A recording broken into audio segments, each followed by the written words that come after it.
Hi, everyone. Welcome to Infinite Life, Infinite Wisdom, where we talk all things afterlife. I'm your host, Susan Grau. I'm an author, a healer, a speaker, and an intuitive medium. It's so good to have you here. I'm so happy to be back. I've been on hiatus for a while because I've been busy doing some other things. I'm working on a couple projects that are pretty big. And so I didn't have time, but I am back and I'm looking forward to doing more of these beautiful podcasts. I'm actually going to be doing podcasts live, so I want to give a heads up to people. You'll be seeing a Zoom link on my social media channels, and you'll be able to come on and ask questions while I'm doing the podcast, and you won't be filmed, so you'll have autonomy, but I'll be able to pause and answer your questions and communicate back and forth with you. So this is going to be really exciting.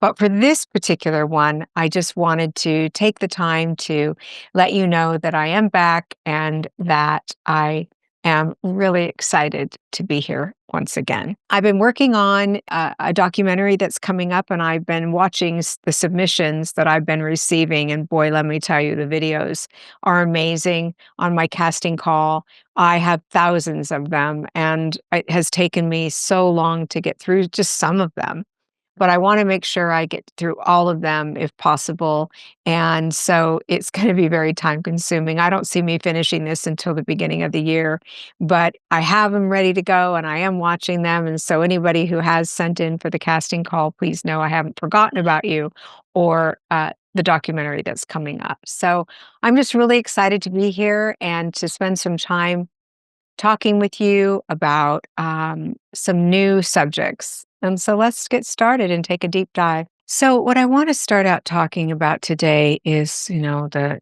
things that are going on in our world that are causing a lot of pain for so many people, and the stress it's causing, especially for the empaths, and the hard work it's creating for the healers in this world. We're all working very hard to try to manage the upheaval that's going on inside of everyone and the fear that we're seeing.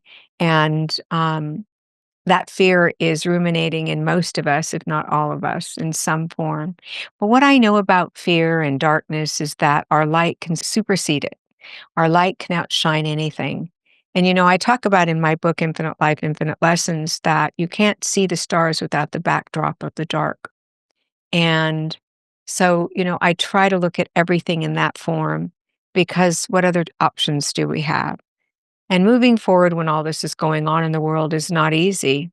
And, I, of all people, know this, having, gone through the process of 9/11 and some other things that have happened in this world that have been very trying and painful for everyone.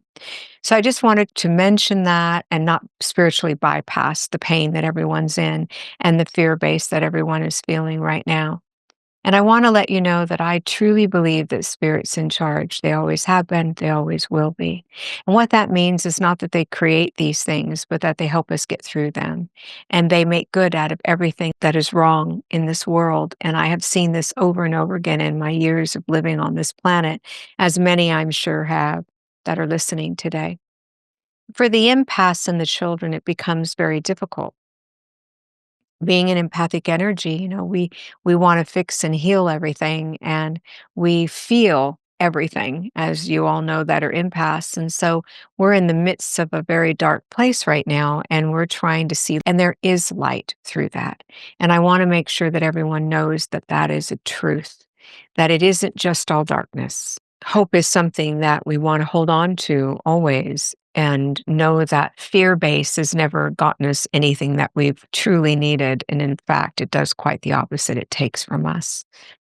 So remember what I say: what we fear, we feed, and what we feed, we perceive, and what we perceive becomes our reality. So we want to be sure not to go down the fear road, because that doesn't resolve anything. And we need to talk to spirit a lot right now, all of us. Get up in the morning, ask the angels to come in, ask your guides to come in, really get in a conversation with them, because it's all it is. It's just a conversation. I speak to them, they speak to me, they speak to you, and you speak to them. It's just a matter of how you're going to hear them. So, having said all that, I send a lot of love to everyone and as much light as I possibly can, and hoping that everyone recognizes the need to find love in dark times too, and to find kindness in dark times, and to find hope in dark times. So know that the light is always existing. It's just right now hard to see. So let's talk about what it means to be a spiritual healer. I am very authentic in my energy, and I am very vulnerable, and I share just about everything that's ever gone on in my life. And I really feel like true healers feel confident and safe doing that. I think that it's a comfort level of, because bad things have happened or bad things are happening just makes me more human. And I'm having a human experience. And I think it's important for us to always remind people that we too go through a lot of ups and downs and in and outs and a lot of difficulties also, and sometimes more so. And it's okay to talk about them and to be vulnerable and to share because a true healer doesn't hide. We come out in the open, and that's the way that we help others heal, is by being open about our own struggles and our own pain. And so for many of you who have read my book or who have spent time with me, as you know, I share. I share about my pain and my struggles and my difficulties on this journey, which have been vast, like most of us. But healers are human beings that have either been through some very, very, very hard experiences, a lot of up and downs in life, a lot of pain and suffering, and out of that, they've become healers, or they were born that way. And I think for me, it was both. I was born that way, but I also went through a lot of tremendously difficult experiences that helped me understand compassion and be able to reach into people's souls to help them heal what that ails them. And ailing is maybe feeling sadness or depression or not understanding, having the why me's, all the things that happen when we go through a lot of trauma. And but healers in and of themselves are people who take on and hold space for the healing of others. So when people come to me and they need help or they need healing, I'm holding space for them and I'm listening and I'm relating. And we don't want to ever compare. We want to relate. And I think that a lot of people go around comparing, like they have this, why don't I have it? And they're not relating to the process that person might have had to have gone through to get what they have. Or we compare, I'm not good enough, they're better than me. And let me just say this, we are all individually wrapped in this beautiful, beautiful gift from spirit. And each one of us is singular. Each one of us has different beauty to us. Each one of us is our own person, our own energy, and we've been given this by spirit in order to move through the world without being robotic and having everyone be the same. So, not everyone has to have our opinion and not everyone has to believe what we believe. The goal is to honor where everyone is. And I think that's the hard part, isn't it? Is to honor where other people are when they're not where we are, and also to be honored for where we are when we're not where they are. I know in my journey, I was told a lot, I must be crazy. I was told all kinds of things, that I was crazy, that I didn't know what I was talking about, that spirit didn't exist, even though I felt it, saw it, and experienced it with my own body, mind, and spirit. And that I was evil, which is the most ludicrous thing that I've heard, I think, is that somebody who works with spirit is evil, as though we didn't come from there. I think people are afraid, they're afraid that, some portal is going to be opened or that people are lying to them or that maybe it isn't true or that we are trying to take advantage of people. And let me just tell you, I'm a therapist and doing therapeutic work was easier than doing mediumship or intuitive work.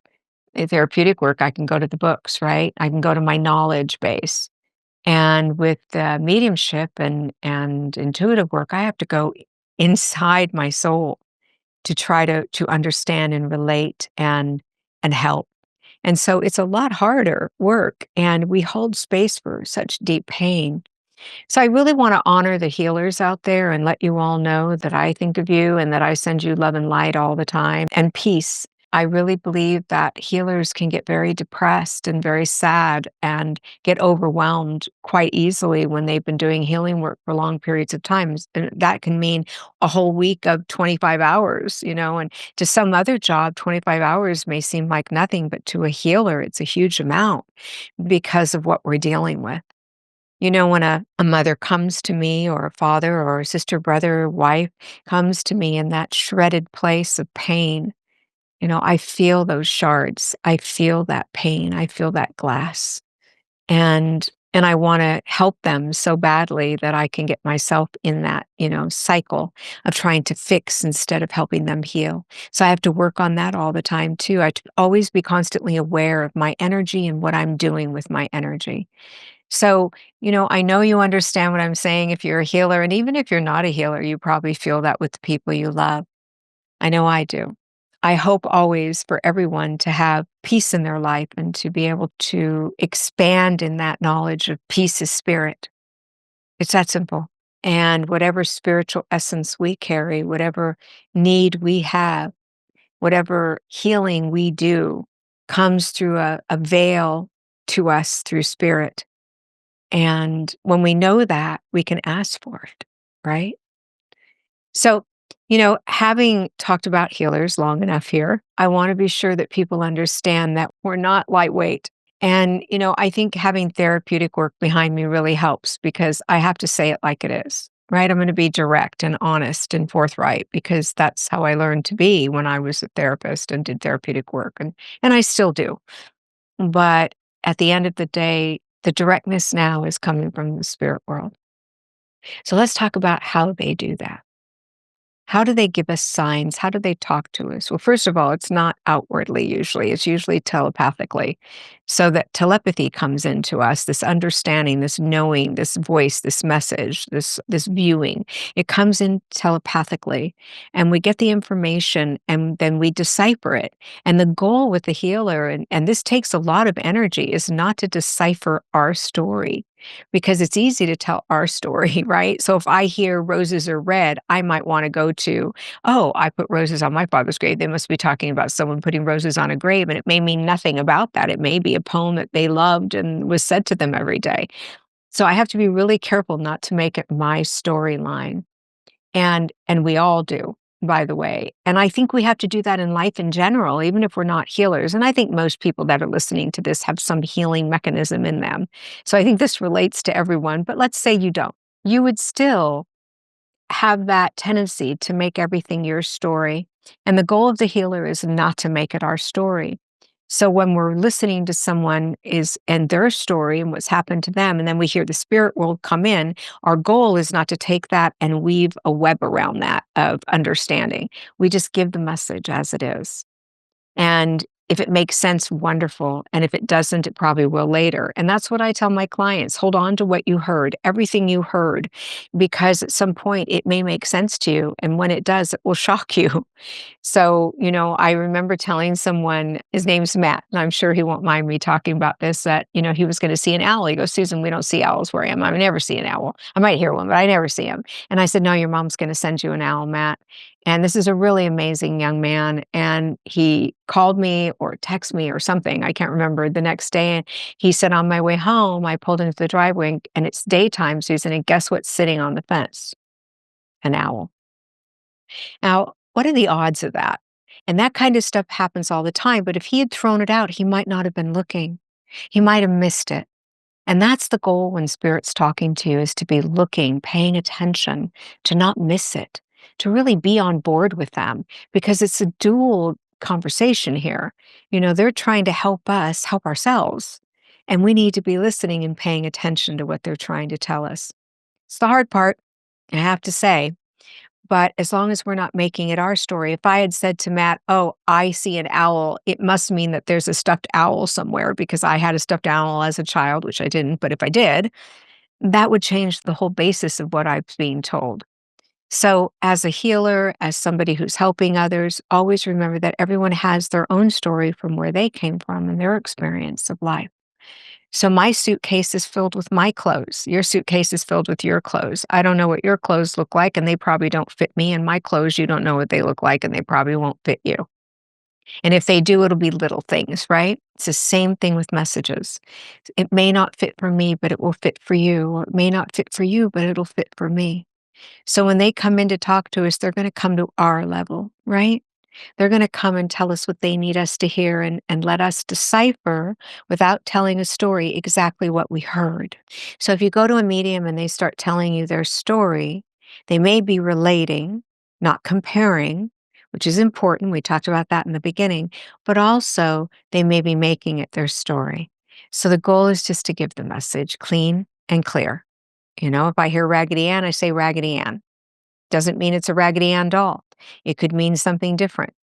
So it's always paying attention to what we're giving and being clear with the message. Clarity is everything, and being self-aware.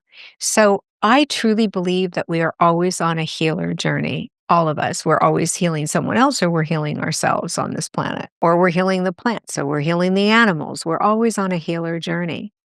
And if we have any empathy at all, that's what we're going to be doing. The goal is not to become codependent in that healer journey, which means don't do for others what they can and should do for themselves. That's an important part of this. But being on that healer journey, we tend to feel all these emotions that don't belong to us, and it's hard for us to separate what's mine and what's theirs, right? And I know for me, I have to go back and remember that, what's theirs is partly mine too in some way, but it's not my story. We're with their story right now. But I've been through a lot of the experiences that others have been through. Does that mean I know exactly what they feel? Absolutely not. 100% no. Unequivocally no. I do not know what others feel because I have a different relationship with people. So if you lose your mother and I've lost my mother, I may feel very different than you feel losing your mother. Maybe you were closer to your mother. Maybe you didn't like your mother. Maybe it could be a million different things. You're going to have a different response. So for me to assume I know how you are being affected by this experience, this painful experience, is inappropriate. So our goal with our loved ones who are suffering, or if you're a healer, is to not decide what they feel, to not compare, relate. So I can relate to loss of a mother in some form, and that can be enough. I don't have to compare the relationship. You'll hear me say in previous podcasts, we do not measure love no more than we measure grief. If you learn how to measure it, please let me know because I haven't figured it out. Everyone grieves differently and everyone loves differently. And that's our uniqueness. And it's part of our story. It's part of our baggage. It's part of our luggage. It's part of our clothing, right? We all do it differently. And so I can relate to the fact that you've had a loss, but I can't ever understand the intensity of what you feel or the lack of intensity that you feel. So we're all different in that way, which makes us miraculous, doesn't it? Because now here comes a healer or a friend or a loved one, and they help you walk through something they can't possibly understand because they love you and they want to support you. That is the goal of the human that has empathic energy, is to love and support. Now, there are some of us that want to fix everything because that's how we got loved. So when I was younger, I wanted to control and fix everything because I got a pat on the back. I was told I was lovable, I was worthy when I fixed something or when I was right.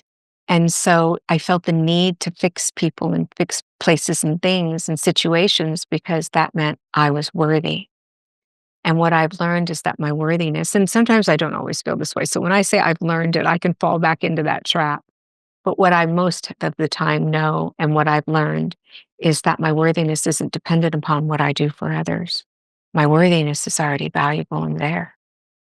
It's what I do with it that matters.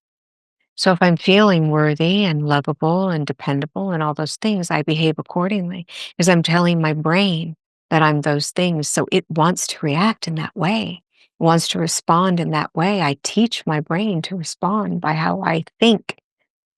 You cannot feel everything and not think anything, and you cannot think everything and not feel anything, right? I mean, that's the truth. But what I know today is I can't think my way into right action. I have to act my way into right thinking. And when I do that, I just do the next right thing, the next indicated thing, the next right step. And that could mean helping someone who's broken, or helping myself when I'm broken, or going and getting help when I need it. I don't hesitate to ask my friends, what do you think I should do? What do you think I should do here? Like, I'm really lost in this. I'm too deep in. Something's going on with one of my children. I'm too deep in. I don't have good advice. I want to fix it. I want them to be in no pain. So I'm going to go to my friends and I'm going to talk to them about it, and make sure that they're friends that you can trust. As an intuitive, I pretty much know when somebody's going to go talk behind my back, and it cracks me up that they don't know I know that, but they know I'm an intuitive medium. Yet they don't know that I know not to trust them. It's kind of bizarre to me. But we usually know what type of people we're dealing with, but we want to believe differently because we need help.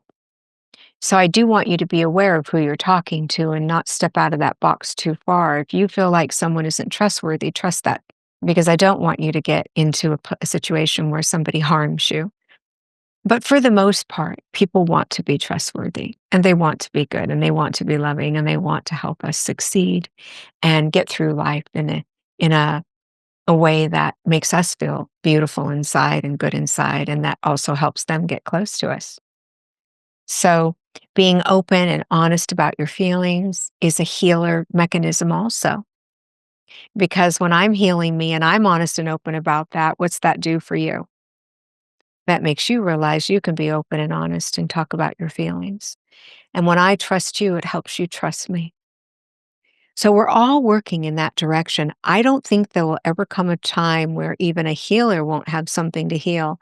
I think we'll be gone from this planet by the time that time comes. I think we'll always need to be helping each other and helping ourselves, because that's what we're here for. We're here to grow and learn, and we grow and learn through pain. We grow and learn through love. We grow and learn through communication. We grow and learn through lack of communication. So every step we take is a new lesson for us. And we can pull on our knowing.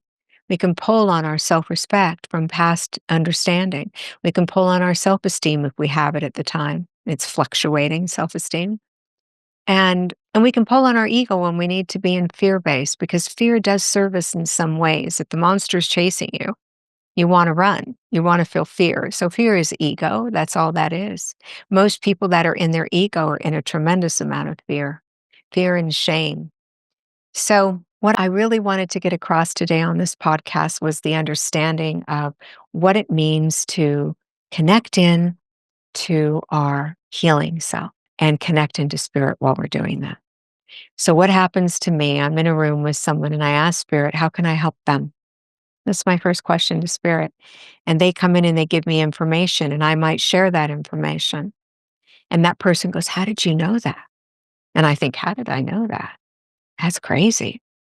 But I continue to help them with the information. And as I'm helping them, I can see them come to ease and relax and start to communicate with me. Now, isn't that what we do with the people we love? I know it, you do. I know you do that with the people you love. And I do that with the people I love. But on a healer level, when we're actually working in the industry or in this field, we're actually stepping out of a box and we're kind of dropping into the soul of someone. I call it a hydraulic. It's kind of like that sound, and we go in. We're dropping down, we're raising our vibration, we're dropping down, and we're entering into the soul of that person, trying to know how we can help or what it is we can do to make things better, to widen their understanding of why they're going through what they're going through, or widen their understanding of who they are in this difficult time. So that's what healers are for, everyone. That's what we're doing. That's our job. And I know that, again, most of you that are listening to this podcast today are healers. I know this. I have no doubt in my mind, because you wouldn't be listening to these kinds of podcasts if you didn't feel the need to help yourself or help others. And by the way, healer, help thyself. So part of our healing process is to help ourselves. And that's being a healer also.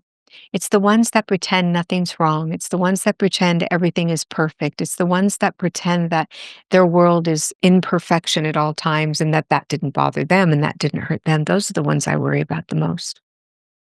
Because when you can be real and tap into how you feel and the truth of what's going on inside of you, you can release it. So you have to let go and allow this release. And in order to do that, you have to become aware. So I talk about those 3 A's: awareness, acceptance, and action. I become aware that someone in my room needs help. I accept that I might be able to give some help to them, and I go into the action phase of what can I do to help them? What can this look like? There is nothing wrong with asking someone, what can I do for you? What do you need from me? I think it's a beautiful question because then we're not just assuming. We're not just assuming that we know best for them. Sometimes they'll just say, just sit with me. Sometimes they'll say, tell me everything you know about this. Sometimes they'll say nothing. And they actually want that. 'Cause sometimes they won't say anything, but they'll cry. And you can just hold that space for them. I've never understood the analogy ugly cry. I'm ugly crying. I never understood that.